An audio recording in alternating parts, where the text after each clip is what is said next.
Next question, question number 21. Listen carefully. In this question, coordinate of A, B, C are given, and it is said that this one is parallelogram, and you have to find out the pair of coordinates of D. ऐका ना, आपल्याला A, B, C चे coordinate दिलेले आहे आणि D चे coordinate तुम्हाला विचारले, पण त्याने असं नाही सांगितलं आपल्याला, फक्त एवढं सांगितलंय these are the vertices of a parallelogram.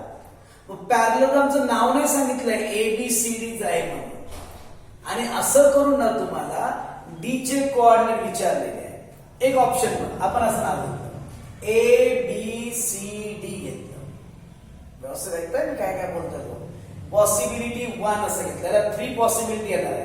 कसे येणार ते नंतर सांगतो, पहिल्यांदा पहिली पॉसिबिलिटी चेक करा. व्यवस्थित लक्ष द्या, खूप सोपं आहे पण खूप मोठा टॉपिक आहे.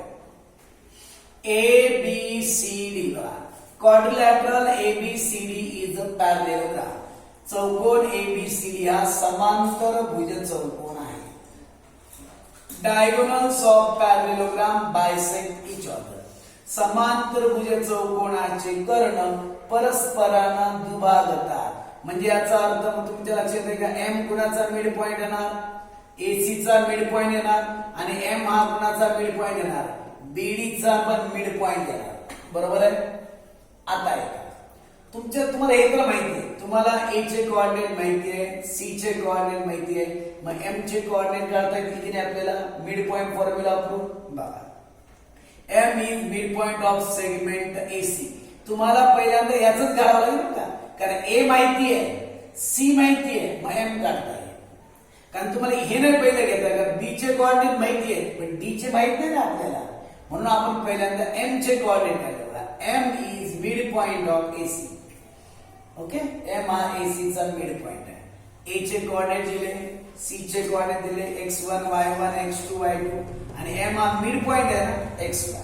बाय मिड पॉइंट फॉर्म्युला वापरला, व्हॅल्यू टाकली बघा. 2 ने डिवाइड केलं इथे 4 आला बघा. 2 ने 2 ला 4 ला डिवाइड केलं 2 आला बघा. म्हणजे x ची व्हॅल्यू 4 आणि y ची व्हॅल्यू 2. मग मला सांगा M चे कोऑर्डिनेट येणार 4 आणि 2. तुम्हाला M चे कोऑर्डिनेट काढल्या, आपल्याला D चे कोऑर्डिनेट काढायचे. मग M चे काढल्याशिवाय D चे कोऑर्डिनेट काढता नाही येणार. आणि आता बघा परत, M is mid point of BD. M is mid point of segment BD. कारण डायगोनल आपण दिली ना प्रॉपर्टी, डायगोनल बायसेक्ट करतात ना, मग M हा कुणाचा मिड पॉइंट येणार, BD चा मिड पॉइंट. बघा, M हा BD चा मिड पॉइंट आहे. B चे कोऑर्डिनेट x1 y1, D चे कोऑर्डिनेट x2 y2, हे आपल्याला काय करायचे, फाइंड आउट करायचे. आणि M हा मिड पॉइंट आहे बघा. M चे कोऑर्डिनेट तुम्हाला माहित झाले बघा, 4 आणि 2, त्याला xy बघा 1 2 3 पॉइंट आहेत ना, त्यातले तुम्हाला 2 पॉइंट्स माहिती आहेत ना, B माहिती आहे, M माहिती आहे, मग काढता येईल ना. म्हणून बघा, बाय मिड पॉइंट फॉर्म्युला वापरला. आता सांगा, x म्हणजे तुम्हाला व्हॅल्यू माहिती ना 4, x1 म्हणजे 1 प्लस x2 तुम्हाला फाइंड आउट करायचं आहे अपॉन 2. हे अपॉन 2 इकडे गेलं तर मल्टिप्लाय होणार, 4 2 जा 8, हे प्लस 1 इकडे गेलं तर -1, 8 मधून 1 मायनस झालं 7 is equal to x2. Therefore x2 is equal to 7. इकडे बघा, y ची value 2, y1 -2 plus y2 we have to find out upon 2. हे अपॉन 2 आहे की नाही, आपण साइड चेंज केलं तर मल्टिप्लाय होणार, 2 2 जा 4, -2 इकडे आलं +2 झाले बघा, 4 आणि 2 ची ऍडिशन 6, म्हणजे y2 ची व्हॅल्यू आली 6. मग मला सांगा, y1 आणि y2 D चे कोऑर्डिनेट आहे ना, मग D चे कोऑर्डिनेट बाकी झाले 7 आणि 6, म्हणजे coordinate of D is equal to 7 and 6. हे झाले पॉसिबिलिटी 1 झालं. सेम असंच बनवून अजून आपल्याला 2 टाइम एक्झाम्पल घ्यायचं आहे. पॉसिबिलिटी सेकंड आणि पॉसिबिलिटी थर्ड पूर्ण असं सॉल्व्ह करावं लागेल ना त्यासाठी सुद्धा. मी आता सेकंड पॉसिबिलिटी दाखवतो. आपण इथे काय घेतलं होतं, ABCD घेतलं होतं क्वाड्रिलॅटरल.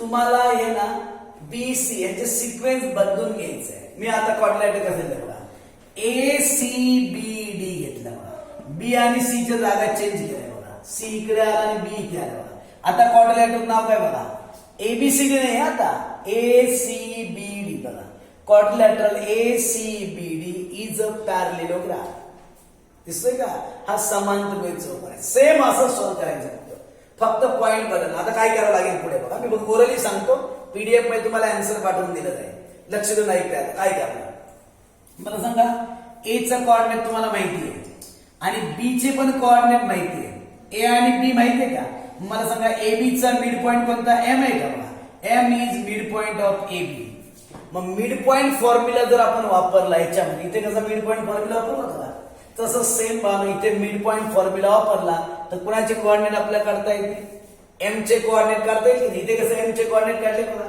सेम तसं तिथे M चे कोऑर्डिनेट काढायचे मग जर तुम्हाला M चे कोऑर्डिनेट मिळाले तर परत बघा M कुणाचा मिड पॉइंट येणार CD चा मिड पॉइंट येईल का M is mid point of CD जसं इथे आलं M is mid point of BD आहे का तसं M is mid point of CD मग मला सांगा तुम्हाला C चे कोऑर्डिनेट माहिती आहे M चे आपण तर काढणार आहोत मग D चे तुम्हाला फाइंड करता येईल अशाच टाइप मध्ये सेम असंच मेथड वापरायचे मिड पॉइंट फॉर्म्युला 2 टाइम वापरणार एकदा मिड पॉइंट काढायचंय आणि एकदा मिड पॉइंट माहिती आहे आणि सेकंड पॉइंट तुम्हाला फाइंड आउट करायचं हे दुसरं ऑप्शन किंवा सेकंड पॉसिबिलिटी आता थर्ड पॉसिबिलिटी पण तसंच घेतलं पॉसिबिलिटी 3 डायग्राम बघा आता इथे आपण ACBD घेतलं आता नाव काय घेतलं बघा ABCD ना C आणि D च्या जागा बदलल्यात नाव काय झालं ABDC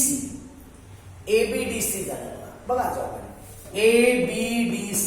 ABDC is a parallelogram same तसंच मला सांगा M कुणाचा मिड पॉइंट आहे BC चा मिड पॉइंट आहे दिसतो का M is mid point of BC B चे कोऑर्डिनेट आपल्याला माहिती आहेत C चे कोऑर्डिनेट आपल्याला माहिती आहेत मग मिड पॉइंट फॉर्म्युला जर आपण वापरला M चे कोऑर्डिनेट फाइंड करता येईल की नाही see M is mid point of segment BC using the formula of midpoint we can find out the coordinates of point M now you know the coordinate of A also we know the coordinate of M using the coordinate of these two we can find out coordinate of D बघा M चे coordinate तुम्हाला माहिती झाले की मला सांगा M हा याचा पण मिड पॉइंट येईल का AD चा मिड पॉइंट M येईल का मग A चे कोऑर्डिनेट माहिती आहे M चे कोऑर्डिनेट सेम असतात A चे कोऑर्डिनेट माहिती आहे M चे कोऑर्डिनेट माहिती आहे मग आपल्याला कोणाचे कोऑर्डिनेट काढता येईल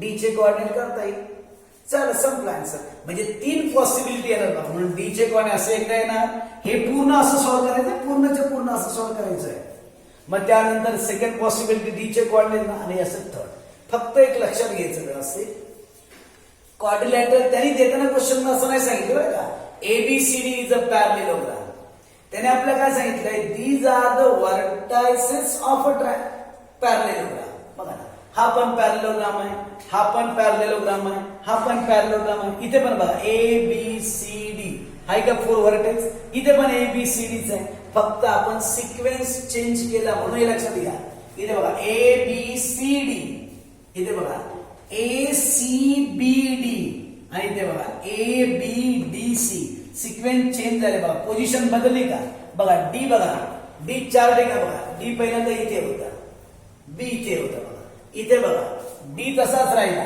फक्त B आणि C ची जागा बदलली इथे तुमच्या लक्षात आहे का इथे पण D आणि C ची जागा चेंज केली अशा प्रकारे 3 पॉसिबिलिटी तुम्हाला सोडवता येतील ओके